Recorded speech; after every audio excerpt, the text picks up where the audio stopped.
당신은 QR코드로 돈을 받는 거지를 본 적이 있나요?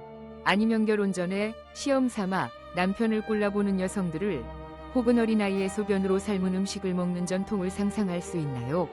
중국에 오신 것을 환영합니다.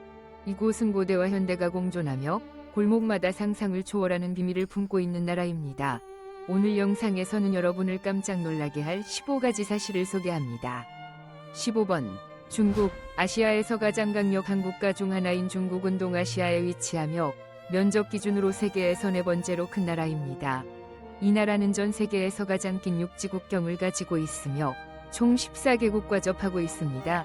중국 본토 외에도 홍콩과 마카오라는 2개의 특별 행정구를 관리하고 있는데 이들 지역은 각각 독립적인 법률 시스템, 화폐, 여권을 가지고 있습니다.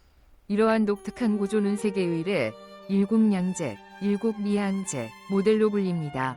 중국은 자연경관이 매우 다양하여 티베트 고원, 고비 사막, 비옥하나베이 평야, 동남부의 아열대의 안까지 모두 포함합니다.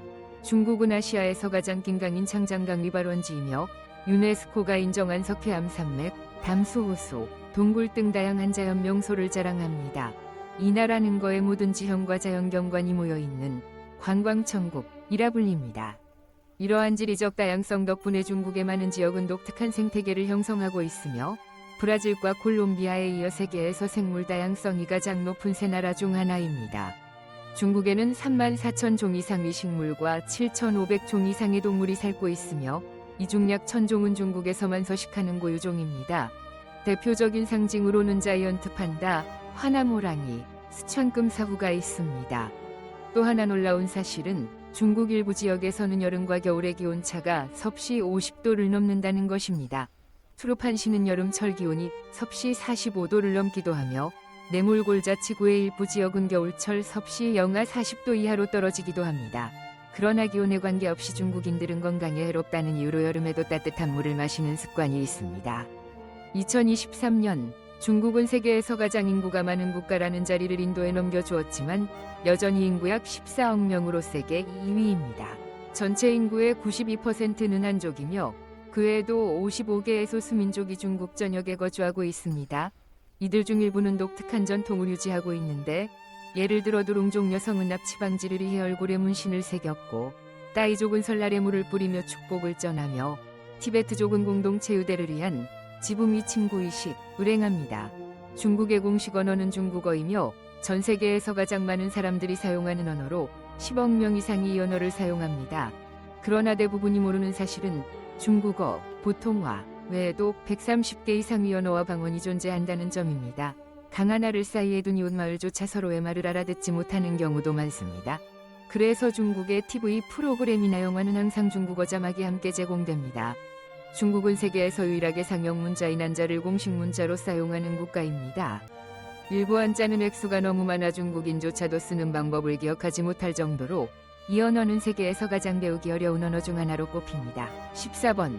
화장지를 발명한 민족. 서양이 동물 가죽을 입고 횃불로 어둠을 밝히며 지피나 나무막대로 뒤처리를 하던 시절 동양의 고대 중국에서는 조용히 인류의 역사를 바꿔놓은 4가지 발명이 탄생했습니다. 이를 세계는 4대 발명이라 부르며 나침반, 화약, 종이, 인쇄술이 여기에 포함됩니다. 화약은 9세기에 도교 사제들이 불로장 생약을 찾는 과정에서 숯, 유황, 초석을 혼합하다 우연히 발견되었습니다. 초기에는 불꽃놀이에만 사용되었으나 이후 군사적 목적에도 쓰이게 되었고 중국에서 이슬람 세계와 유럽으로 전파된 후 세계전쟁의 판도를 바꾸게 됩니다. 나침반은 자철석이 항상 일정 방향을 가리킨다는 자연이 현상에 기반해 만들어졌습니다. 초기의 점술가들이 풍수지리를 판단할 때 사용했으며 북송시대인 11세기에 들어서야 자유롭게 회전하는 자침이 발명되어 항해에 처음 도입됩니다.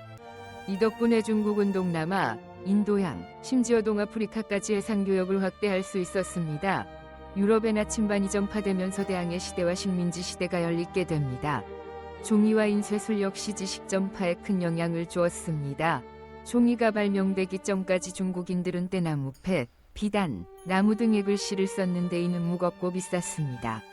서기 105년 한나라의 황관 체류는 나무 껍질, 낡은 어망, 헌천 등을 찧어 종이를 만들었고 이는 저렴하고 생산이 쉬운 소재로 빠르게 퍼졌습니다. 700년 뒤에는 목판인 쇠가 등장하면서 문서 복제가 빨라졌고 11세기에는 알짜인 쇠까지 개발되어 유럽보다 수세기 앞선 기술을 구현했습니다. 유럽이 여전히 성경을 필사하고 있을 때 중국에서는 이미 수천 건의 책이 과거 시험과 교육, 사상 전파를 위해 인쇄되고 있었습니다. 그리고 이 네 가지 외에도 잘 알려지지 않았지만 현대인들을 깜짝 놀라게 하는 또 다른 발명이 있습니다. 바로 화장지입니다. 6세기의 기록에 따르면 학자들은 글씨가 적힌 종이로 뒤처리를 하지 않았다고 하며 이는 이미 당시에도 화장지가 일반적으로 사용되었음을 뜻합니다. 원나라 시기인 14세기에는 응시를 위해 대량 생산되기도 했습니다. 반면 유럽에서는 수세기 후까지도 건초, 조개 껍데기, 낡은 천, 나무 막대를 사용했습니다. 여러분이 생각하시기에 이 모든 발명 중 가장 중요한 것은 무엇인가요? 댓글로 의견을 남겨주세요. 13번. 중국 여성 아름답고 자신감 있으며 자유로운 존재. 중국 여성은 오랫동안 전통적인 동양 미인이 대표로 찬사받아 왔습니다. 대부분 피부가 하얗고 조화로운 이목구비에 또렷한 검은 눈동자, 작고 매혹적인 입술, 그리고 부드러우면서도 총명한 분위기를 지니고 있습니다. 그러나 중국 미인을 논하면서 신장을 빼놓는다면 그것은 큰 실수일 것입니다. 인구 14억의 이 나라에서 신장은 미녀의 고향이라 불릴 정도로 특별한 미를 자랑합니다. 신장 여성은 서양적인 매력이 섞인 독특한 외모를 가지고 있는데 하얗고 붉은 피부, 깊은 눈매, 높은 콧대, 각진 얼굴형, 그리고 자존감 넘치고 신비로운 아우라를 지니고 있습니다. 이 조합은 다양하고 매혹적인 미의 지도를 형성하며 신장 여성의 아름다움은 잊을 수 없는 인상을 남깁니다. 그들의 삶, 문화, 아름다움이 궁금하다면 댓글에 숫자 1을 남겨주세요. 저희가 중국이 미인 천국이라 불리는 이 지역에 대한 더 많은 흥미로운 이야기를 공유해드릴게요. 이제 중국 여성의 성격에 대해 이야기해 봅시다. 대부분의 여성들은 온화하고 섬세하며 타인을 배려하고 가족을 소중히 여깁니다.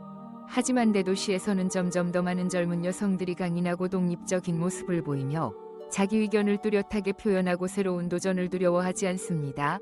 그들은 때와에 능숙하고 부드러움과 단호함을 동시에 유지할 줄 압니다. 이러한 성향은 중국 여성을 친근하면서도 어딘가 신비로운 존재로 만듭니다. 연애와 데이트에 있어서도 중국 여성들은 여전히 아시아 문화 특유의 조심스럽고 온화한 태도를 유지합니다. 그들은 예의 바르고 세심하며 서로의 체면을 중요시합니다. 첫 데이트에서는 대체로 남성에게 산하기를 기대하지만 종종 자신이 반반내겠다고 부드럽게 제안함으로써 독립적인 태도를 보여줍니다. 그들이 소중히 여기는 선물은 작지만 의미 있는 것들이 많습니다. 예를 들어 좋은 책 한 권, 직접 만든 요리 또는 특별한 기념품 등이 그야입니다. 현대적인 라이프 스타일 속에서 상하이와 베이징 같은 대도시에서는 데이팅의 불통한 만남이 보편화되고 있습니다. 탄탄, 모모, 바이와 같은 플랫폼은 주로 20세에서 35세 사이의 수백만 명의 젊은 여성들에게 인기가 있습니다. 이 앱들을 사용할 때 중국 여성들은 매우 신중하며 진지함, 학력, 상대방이 존중하는 태도를 중요하게 여깁니다. 서툴거나 성급한 행동은 대개 부정적으로 평가됩니다. 많은 여성들이 이 앱을 단순히 연인을 찾기 위한 도구가 아닌 사회적 네트워크를 넓히고 친구를 사귀며 문화를 교류하기 위한 수단으로 사용합니다. 중국 사회가 점차 개방되고 있음에도 불구하고 많은 젊은 여성들은 여전히 30세 이전에 결혼해야 한다는 압박을 받고 있습니다. 독신을 선택하거나 늦게 결혼하는 여성들은 종종 셔리, 잉여, 즉 남은 여성이라 불립니다. 특히 명절이나 설날 같은 시기에는 가족과 친척들로부터 결혼에 대한 질문 세례를 받기도 합니다. 그럼에도 불구하고 점점 더 많은 중국 여성들은 당당하게 독립적인 삶을 선택하며 자아 실현과 경력 개발에 집중하고 있습니다. 이들은 결혼을 의무가 아닌 선택으로 여기며 현대 중국 여성의 자유와 독립을 상징하는 새로운 세대로 자리 잡아가고 있습니다. 12번. 주근이와 결혼하는 풍습. 중국 서부 티베트 고원의 외딴 마을들 중 일부에서는 시대를 앞선 신랑 선택 풍습이 존재했습니다. 가족이나 감정이 아닌 직접적인 체험을 통해 신랑감을 고르는 방식이었습니다. 젊은 여성은 마을의 여러 남성과 잠자리를 갖고 어떤 경우에는 두세 명만 시도하기도 했지만 수십 명과 관계를 맺는 사례도 있었습니다. 강만나무, 그녀는 팔찌나 스카프 같은 소지품을 기념으로 남겨두고 나중에 이를 회상하며 건강 상태, 생식 능력, 그리고 안전함을 느낄 수 있는 상대를 최종 선택했습니다. 의학이 발전하지 않았던 시절, 이는 결혼 전 건강 상태를 확인하는 현실적인 방법이었습니다. 일부 고문서에는 이러한 방식이 유전 질환의 확산을 줄이는 데 효과적이었다고 기록되어 있습니다. 중국 남서부의 모서족, 모수오, 응목의 사회로 유명합니다. 모수어족 여성은 연인을 자유롭게 선택할 수 있으며 관계에 대한 결정권을 갖고 법적인 책임이나 의무에 구속받지 않습니다. 모든 관계는 독립적이며 만약 누군가를 좋아하면 밤에 남성을 초대하고 아침이 되면 그 남성은 떠납니다. 두 사람은 함께 살지 않으며 결혼하지도 않고 자녀 양육의 책임도 공유하지 않습니다. 아이는 어머니의 집에서 자라며 할머니, 이모, 외삼촌이 보살핌을 받습니다. 남성은 대부분 외가에 머물며 자신이 자식보다 조카를 더 많이 돌봅니다. 모수어 사회에서는 사랑과 결혼이 완전히 분리된 개념입니다. 위난성에서는 비족이라는 소수민족이 상린장미 축제, 매괴상림지라는 전통 축제를 열며 이는 이전 연인과 하룻밤을 보낼 수 있도록 허용합니다. 이 축제는 매년 3일간 열리며 결혼한 사람도 연인을 만날 수 있습니다. 만약 여전히 서로에게 감정이 남아있다면 그날 밤을 함께 보낼 수 있습니다. 다소 민감하게 들릴 수 있으나 이 축제의 목적은 배신이나 불륜을 장려하기 위함이 아니라 미련이 남은 감정을 마주하고 과거를 완전히 정리하라는 의미를 담고 있습니다. 또한 중국에는 한때 존재했던 독특한 혼례 풍습이 있습니다. 그것은 바로 명혼, 즉 죽은 이와 결혼하는 관습입니다. 민간 신앙에 따르면 생전에 결혼하지 못한 영혼은 저승에서 외롭고 해탈하지 못한다고 여겨졌습니다. 그래서 어떤 가족들은 죽은 자녀를 위해 결혼식을 올려주며 때로는 사망한 남녀를 짝지어 결혼시키거나 산 사람과 죽은 사람의 결혼도 성사시키곤 했습니다. 만약 약혼만한 상태에서 누군가 사망했다면 생존자의 가족은 약속을 지키기 위해 결혼식을 진행하기도 했습니다. 그러나 모든 명혼이 자발적 이것은 아닙니다. 일부는 미신에 따라 강제로 진행되거나 심지어 속아서 사망자에게 시집가는 경우도 있었습니다. 당신에게 가장 충격적인 풍습은 무엇인가요? 댓글로 여러분의 생각을 들려주세요. 11번 3000년의 역사를 지닌 수도 베이징은 중국의 수도이자 아시아에서 가장 오래된 도시 중 하나입니다. 정치 중심지일 뿐만 아니라 교육, 경제, 교통의 핵심이기도 한 이 도시는 2100만 명이 넘는 인구를 보유하며 중국은 물론 전 세계에 큰 영향을 끼치고 있습니다. 베이징은 3000년 이상의 역사를 지녔으며 원, 명, 청 등 여러 대제국의 수도로 기능해왔습니다. 그래서 오늘날 베이징을 방문하면 여전히 봉건 시대의 흔적을 담은 건축물들을 쉽게 찾아볼 수 있습니다. 대표적인 예가 자금성으로 현재는 세계 최대의 기존 궁궐이 자연간 수백만 명이 찾는 역사박물관입니다. 그 외에도 텐남먼광장, 이화원, 만리장성, 천단 등 수많은 명소가 유네스코 세계문화유산으로 등재되어 있습니다. 그러나 베이징은 고풍스러운 면모 외에도 현대적이고 눈부신속도로 발전하는 도시로도 세계인의 주목을 받고 있습니다. 2023년 기준으로 베이징의 GDP는 6,340억 달러, 약 870조 원을 초과하며 이는 말레이시아, 아르헨티나, 태국 등 여러 국가의 전체 GDP를 능가합니다. 1인당 연간 소득은 약 3만 달러, 4,100만 원 이상에 달하며 베이징은 세계적으로도 높은 생활 수준을 자랑하는 도시 중 하나로 손꼽힙니다. 이곳은 또한 중국의 억만장자들이 가장 많이 거주하는 도시이기도 하며 틱톡 이모 웨스타인바이트 댄스를 창립한 장이밍 역시 베이징 출신입니다. 경제 중심지인 동시에 베이징은 중국 최대의 교육도시이기도 하며 세계적 명성을 자랑하는 베이징 대학과 칭화대학이 이곳에 위치해 있습니다. 도시의 인프라도 매우 인상적입니다. 특히 800km 가넘는 지하철망은 매일 1천만 명 이상이 이용하며 베이징과 텐진을 단 30분 만에 연결하는 고속열차 노선도 존재합니다. 베이징은 하계올림픽과 동계올림픽을 모두 개최한 세계 유일의 도시이기도 하며 이 두 행사를 상징하는 건축물이 바로 도심 한가운데 위치한 세둥지 경기장입니다. 2008년에 완공된 이 경기장은 거대한 철골이 얽힌 독특한 구조로 마치 세둥지를 연상시키는 디자인을 갖추고 있습니다. 이곳은 국제 스포츠 행사의 주요 무대일 뿐만 아니라 현대미학과 최첨단 건축 기술이 결합된 명소로도 사랑받고 있습니다. 또한 베이징은 독자적인 문화 생태계를 지닌 도시로서 경극은 중국 전통 예술의 대표적 상징입니다. 경극은 과거 궁중에서 유행했던 공연 형식으로 노래, 춤, 연기, 무술을 화려한 의상과 함께 조합한 독특한 공연 예술입니다. 오늘날에도 경극은 대형극장에서 정기적으로 공연되며 수백 년간 이어진 중국인이 문화유산을 지키고 전파하는 데 큰 역할을 하고 있습니다. 10번. 절대 잠들지 않는 도시. 베이징에서는 밤이 휴식의 시간이 아니라 완전히 새로운 삶의 리듬이 시작되는 시간입니다. 도시는 더 활기차고 붐비며 낮과는 전혀 다른 분위기를 짜냅니다. 밤 10시가 넘으면 오하이 호수나동 주머닐대는 음식과 오락, 산책, 친구들과의 모임을 위해 수많은 사람들로 북적입니다. 인도변의 음식거리들은 말 디딜 틈 없이 붐비고 바와 라운지, 심야 매장은 밤새 운영되며 퇴근 후 시민들의 주요 집결지가 됩니다. 어떤 거리에서는 그 알기가 출퇴근 시간보다 더 뜨겁습니다. 베이징에야 생활이 특별한 이유는 단지 산발적으로 존재하는 것이 아니라 밤이 되어서야 비로소 드러나는 고유의 생활 문화로 자리 잡았기 때문입니다. 영화관은 밤 11시부터 새벽 1시 사이가 가장 붐비며 CGV 나완다, 완다 같은 체인은 매일 심야 상영을 진행합니다. 샤오양이나 동천구역의 노래방은 새벽 3에서 4시까지만 서기대기 일수고 특히 주말에는 그 수요가 더 폭증합니다. 인민공원이나 천당 같은 대형 공원에서는 수십 개의 사각 댄스 동호회가 늦은 밤까지 연습을 이어가며 관람객과 참여자 모두 활기를 불어넣습니다. 판자위안 꼴동품 야시장 같은 일부 장소는 단순한 장터를 넘어 그림, 골동품, 예술품 수집가들이 교류하고 담소를 나누는 문화적 커뮤니티로도 기능합니다. 베이징 야생활의 중심은 여전히 음식입니다. 자정 이후에야 진짜 손님이 몰리는 음식거리에서는 매운 어궈, 꼬치구이, 취두부, 냉면, 야식용죽 등 특별한 향과 분위기를 갖춘 메뉴들이 제공됩니다. 젊은이들은 보통 노래방이나 바를 나선 후 혹은 심야 영화 감상 후 무리를 지어 야식을 즐기며 이러한 소비 패턴은 밤새 이어집니다. 2021년부터는 공원이나 광장을 중심으로 푸드트럭도 등장해 밤늦은 산책 개구리 해전병, 두유, 군고구마 같은 간식을 제공합니다.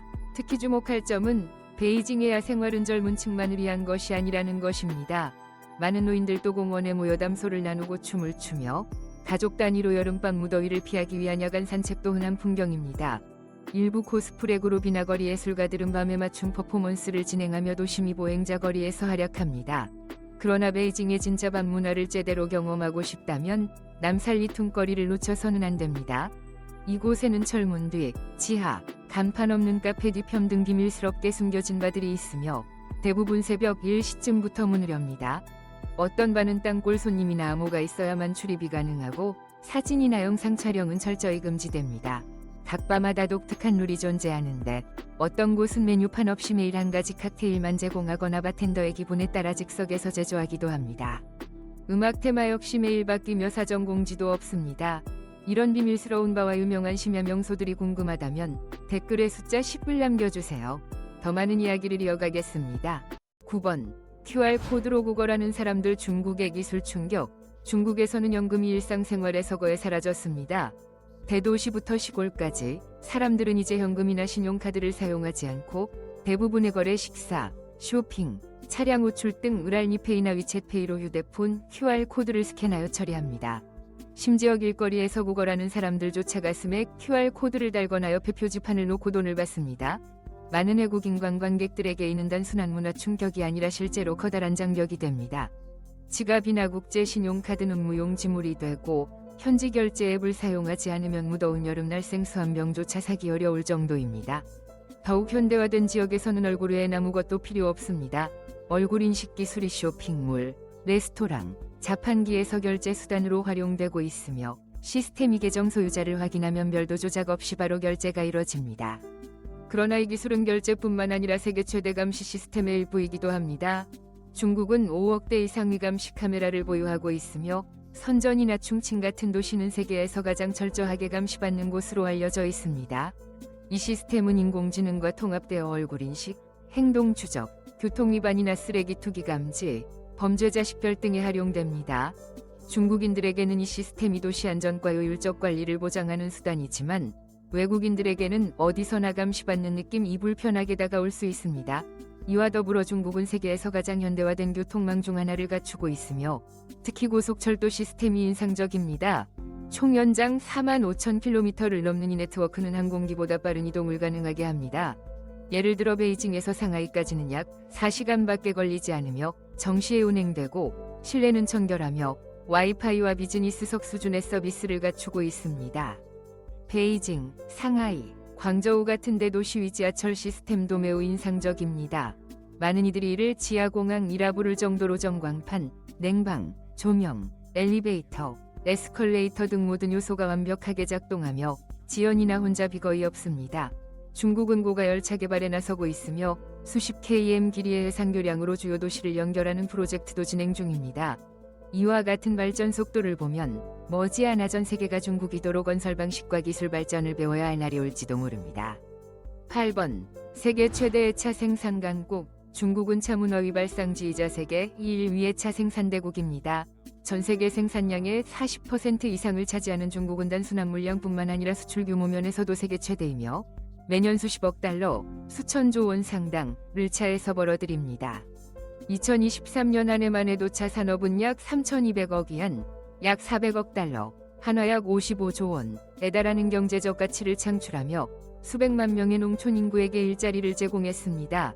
푸젠, 윈난, 장시, 후난 같은 성은 중국이 대표적인 차 수도로 대부분의 생산량을 차지하며 세계적으로 유명한 브랜드의 고향이기도 합니다.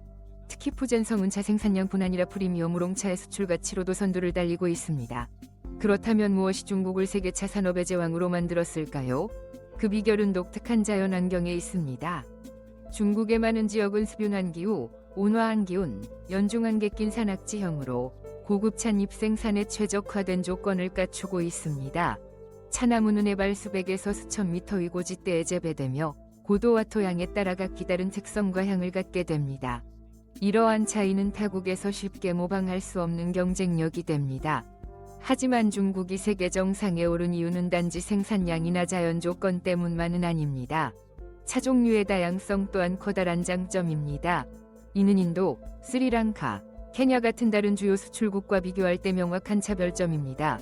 중국은 녹차, 홍차, 우롱차뿐 아니라 발효된 보이차 등 다양한 종류의 차를 제공합니다.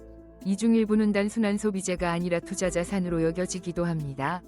예를 들어 오래된 보이차 케이크는 한 장에 수천만 원에 거래되며 고급차는 고급 와인처럼 경매에 붙여지고 숙성될수록 가치가 상승합니다.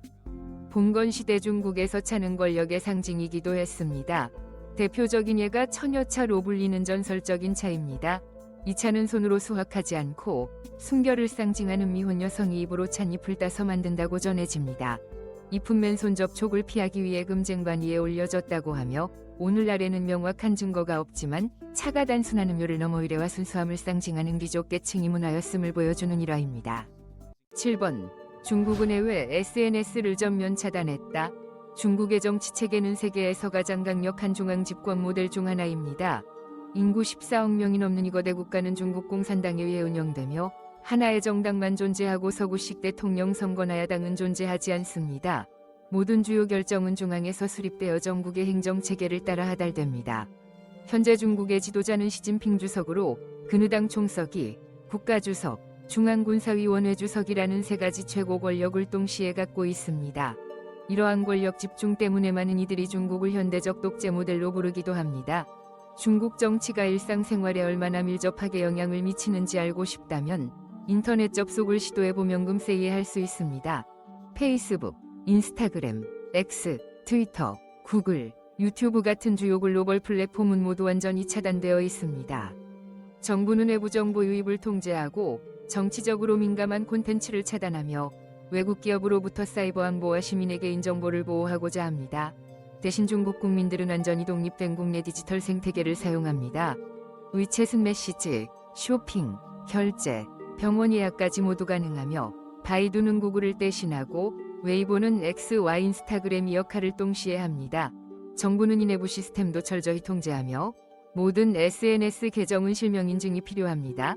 즉, 모든 발언은 개인 책임과 직결되며 민감한 댓글 하나로 계정이 정지되거나 경고를 받거나 사이버 보안 당국의 조사에 불려갈 수도 있습니다. 유명 인플루언서, 연예인, 심지어 대기업 CEO조차 잘못된 게시물 하나로 사회관계망에서 사라질 수 있습니다. 하지만 이러한 규제가 다소 엄격해 보이더라도 시스템 자체는 매우 원활히 운영되고 있으며 중국 사회는 대체로 안정적입니다. 국민들은 자신들만의 디지털 세계 안에서 가짜뉴스나 온라인 정치 논쟁 없이 살아가며 많은 중국인들은 서구에서 흔히 벌어지는 정치적 논쟁을 보지 않아도 된다는 점에서 오히려 편안함을 느낍니다. 당신은 페이스북도 유튜브도 X도 없는 삶을 일주일간 살아볼 용기가 있나요? 만약 그렇다면 댓글에 숫자 6을 남겨주세요. 6번 중국의 대표적인 관광 명소. 첫 번째는 세계에서 가장 거대한 군사건 충물 중 하나인 만리장성입니다. 총 길이 2만 1000km를 초과하는 이곳의 성벽은 과거 중국의 주요 방어선이었으며 동쪽에서 서쪽으로 여러 서울 연결하고 있습니다. 바다링, 무테뉴, 진살림 같은 유명 구간은 엄준한 산맥을 따라 지어져 계절마다 변화하는 장엄한 경치를 자랑합니다. 가을에는 주변 언덕이 붉고 주황빛으로 물들며 장성은 마치 나뭇잎 바닷속을 누비는 용처럼 보입니다. 관광객들은 곳에서 계단을 걸으며 막루에 올라 산악 풍경을 감상하거나 역사와 건축적 가치를 생생히 설명해주는 야간 투어에 참여할 수도 있습니다. 다음은 수세기 동안 티베트의 정신적, 정치적 상징이었던 포탈라궁입니다. 라사 도시 미홍산 위에 위치한 이 궁전은 과거 달라이라마들의 거처이자 집무실로 사용되었습니다.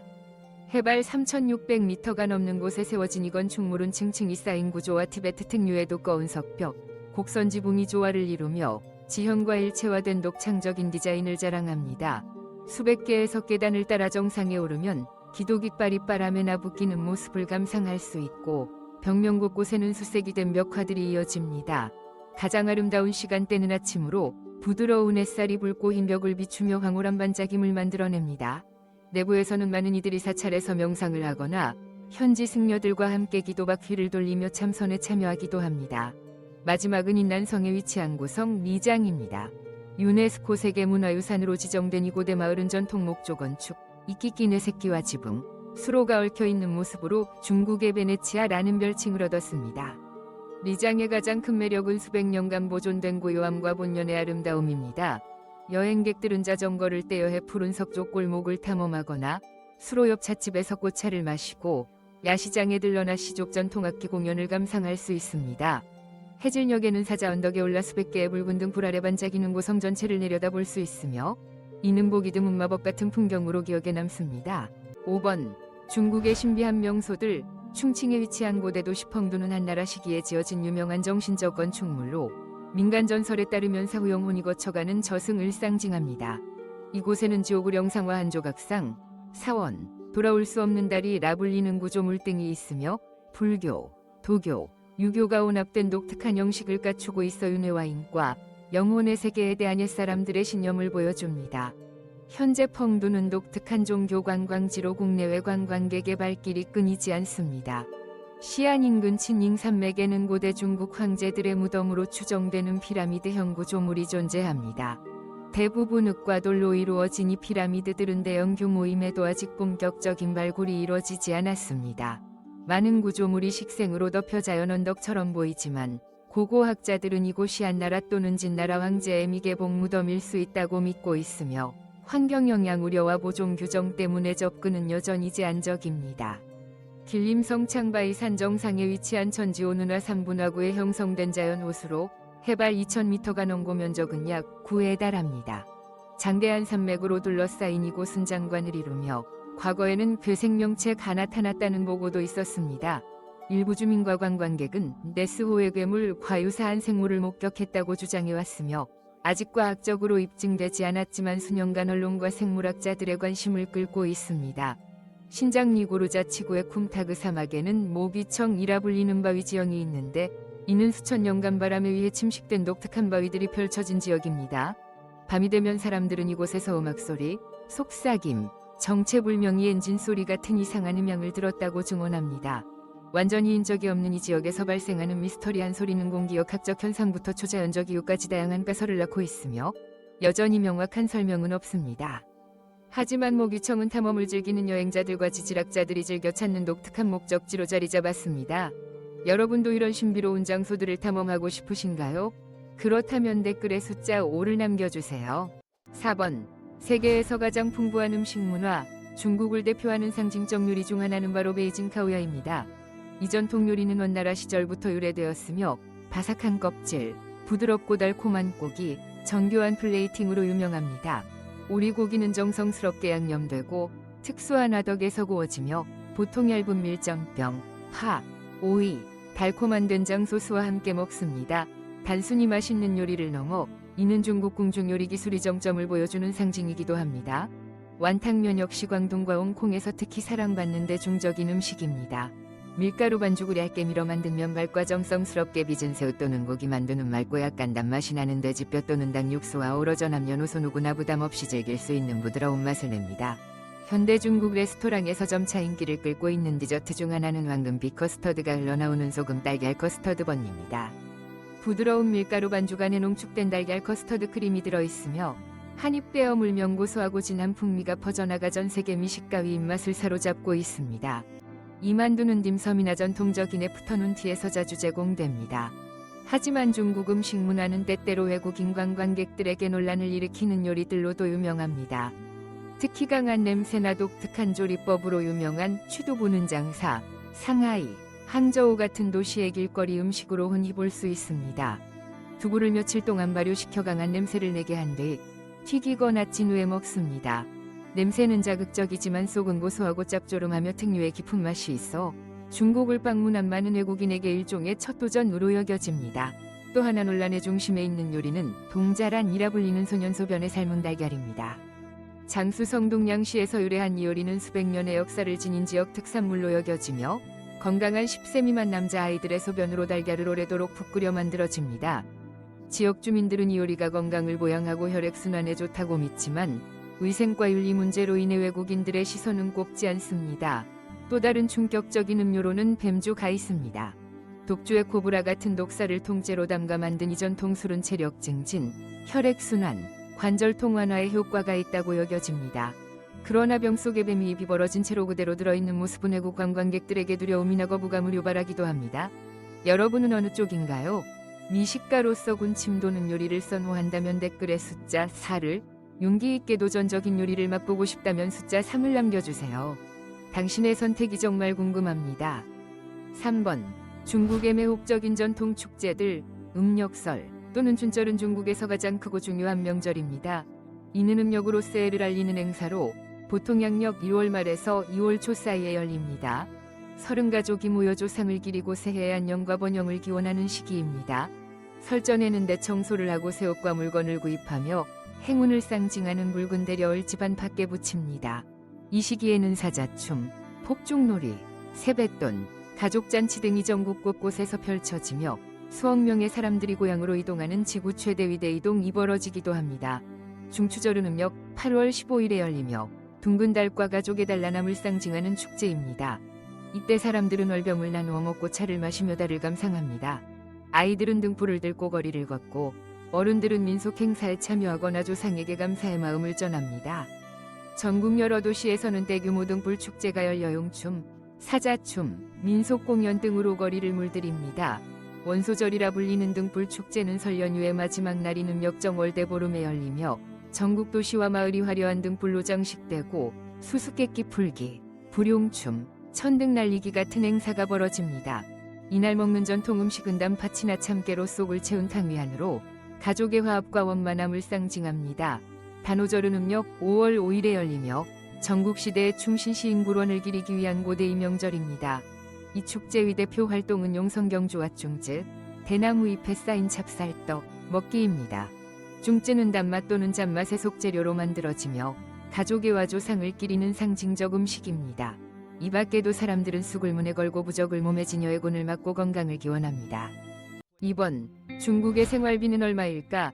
중국의 생활비는 지역과 개인의 생활 방식에 따라 크게 달라집니다. 베이징이나 상하이 같은 대도시에서는 침실 1개짜리 아파트 임대료가 월 60만 900달러, 약 820, 0001, 23만 원 수준입니다. 반면 소도시나 개발이 덜 된 지방에서는 같은 조건의 집을 월 15만 350달러, 약 205, 000480, 0001로 훨씬 저렴하게 구할 수 있어 비용을 아끼거나 현지 문화를 더 깊이 체험하고 싶은 사람에게 적합합니다. 집에서 요리하기를 선호하는 사람은 슈퍼마켓이나 재래시장에서 식재료를 구입해 생활비를 크게 절약할 수 있습니다.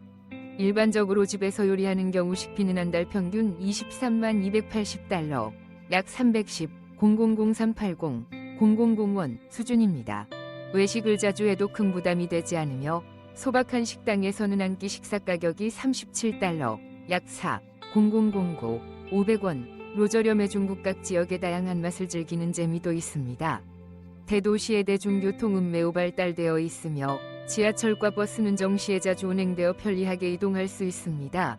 월 1,520달러, 약 25만 27,000원, 면자가용 없이도 충분히 생활이 가능합니다. 헬스장 이용료도 비교적 저렴하며 월 평균 3,050달러, 약 41,068,000원 정도로 최신 장비와 그룹 수업, 개인 트레이너 서비스까지 갖춘 경우도 많습니다. 이러한 요소를 모두 종합하면 중국에서의 월 생활비는 대체로 880만 1,800달러, 약 1,200,002 46만 원 선에서 결정되며 이는 거주 지역과 소비 습관에 따라 차이가 납니다. 이 예산 범위 내에서 현대적인 생활과 전통적인 현지 문화를 모두 체험하며 넉넉하게 지낼 수 있습니다. 1번. 중국 여행 전 꼭 알아야 할 꿀팁. 중국은 다양한 풍경, 풍부한 문화, 깊은 역사를 자랑하는 인기 여행지이지만 보다 원활하고 즐거운 여행을 위해 몇 가지 사전 준비와 유의사항이 필요합니다. 대부분의 외국인 여행자는 특별한 예외를 제외하고 중국 입국을 위해 비자를 사전에 신청해야 하며 이 과정은 보통 수일에서 일주일 정도 소요됩니다. 따라서 여권 유효기간, 사진, 예상 일정표, 재정증명서 등 필요한 서류를 미리 준비하는 것이 좋습니다. 여행 중에는 여권 원본과 복사본을 함께 지니고 다니는 것이 안전하며 경찰이나 호텔 측이 신분 확인을 요구할 수도 있습니다. 앞서 언급했듯이 중국은 인터넷에 대한 통제가 매우 엄격합니다. 페이스북, 인스타그램, 유튜브 같은 해외 앱을 사용하고 싶다면 중국 입국 전에 안정적인 VPN을 미리 설치해두는 것이 필수입니다. 또한 디엄핑으로 식당을 찾고 바이두맵 또는 비트모브로 길을 검색하며 알리페이 또는 이체페이로 결제할 수 있도록 미리 준비해두는 것도 중요합니다. 요즘은 국제카드 연동도 가능하지만 사전에 연결 상태를 점검하고 활성화해두는 것이 좋습니다.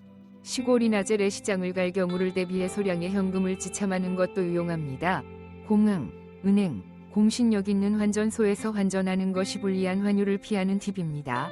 중국에서는 영어 사용이 대도시를 제외하면 흔하지 않기 때문에 기본적인 중국어인 산말 몇 가지나 구글 번역, 플리코 같은 번역 앱을 준비하는 것이 도움이 됩니다. 호텔 주소를 중국어로 저장해두거나 명함을 휴대하는 것도 길을 물어보거나 택시를 탈 때 매우 유용합니다. 한 가지 추가로 기억할 점은 공공 화장실에 화장지가 비치되지 않은 곳이 많기 때문에 개인용 유지를 꼭 챙기는 것입니다. 마지막으로 중국은 고속열차와 지하철 같은 첨단 교통 시스템을 갖추고 있지만 명절이나 공휴일에는 국내 여행객 수가 폭증하기 때문에 사전에 표를 예약하고 혼잡 시간을 피하는 것이 편안한 이동을 위한 핵심입니다. 이렇게 해서 우리는 중국에 대한 15가지 놀라운 사실을 함께 알아보았습니다. 광대한 이 나라는 여전히 무수한 매력을 간직하고 있으며 더 많은 이야기가 여러분을 기다리고 있습니다. 이 영상이 유익했다면 좋아요와 구독, 알림 설정을 눌러주시고 다음 여행에서 또다시 만나요.